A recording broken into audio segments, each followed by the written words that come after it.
Today we're going to make this darling little birthday card using paper and yarn. Okay, the supplies I have here for this kind of three-dimensional cake is, again, this My Acrylics stamps by Close to My Heart. I got it at a thrift store and I'm really using it up. I'm going to use the cake stand, which is this here with the VersaFine ink. I'm going to stamp it on here. May or may not stamp the candle on top. We'll see. It might be cute. I don't know if I'm going to have room. And then the cake is going to be this Red Heart pink yarn that I'll weave all the way through.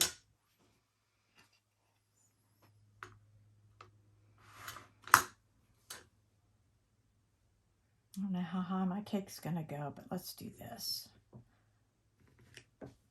This VersaFine ink, this is the cat's meow. It always stamps perfect every time. So now I'm going to work and we're going to space some holes for me to stitch the yarn up through, and we'll have a pink cake. Okay, I have marked my ruler at about 1/2 inch with a little washi tape. And I think I'm going to have a 3-tier cake.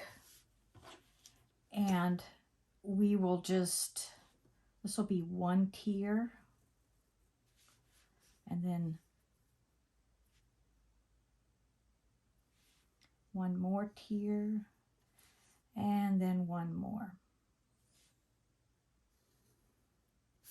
And then we need to step them down a little bit. So let's say cake comes up about this far.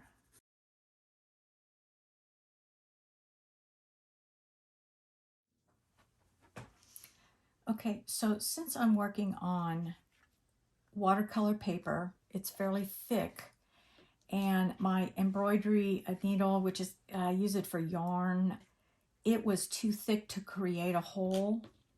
So I use a sewing pin to create the hole and then finish the sizing with this, because I'm going to use this yarn to go through the cake.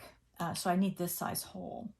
And so what I did was I just poked holes in the corners of the cake, because remember, I don't have to go across the top because the threads, the yarn is going to go this direction. So now we can start stitching.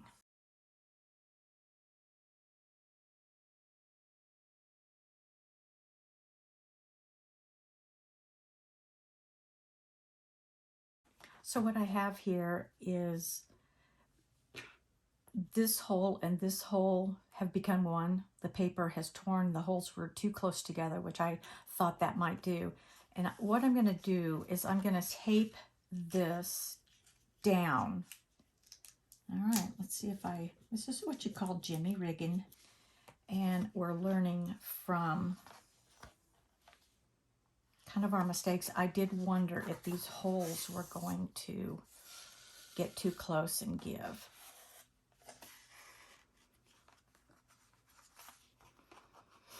There we have it. So to stamp this, I could have stamped it before I put in the yarn. I didn't, probably would next time, but in order to counter the lift of the yarn, I put the candle stamp at the very bottom so I could just press down. So let's see if we can get the candle on there.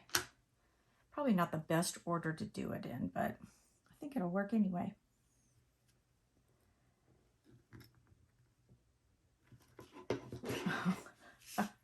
I think that's cute. I think that is a really unique little card. Okay, we have our card all done here. This is the face of the card.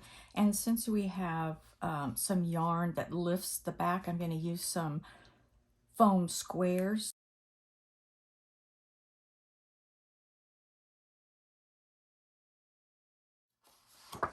This card will open this way.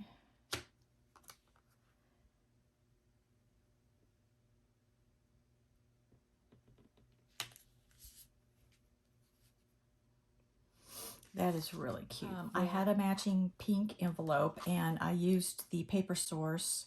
This is a A6 envelope, and cut out, this is a very light cardstock paper. Cut it out, and I thought I'll just put a candle. So, okay, so here's an example. When I first stamped the candle, it didn't come complete, so I turned it around. Didn't waste the paper. Here we go. We've got this beautiful card. So please join the team. Check out the playlist for things that are specific to you and pop a comment below.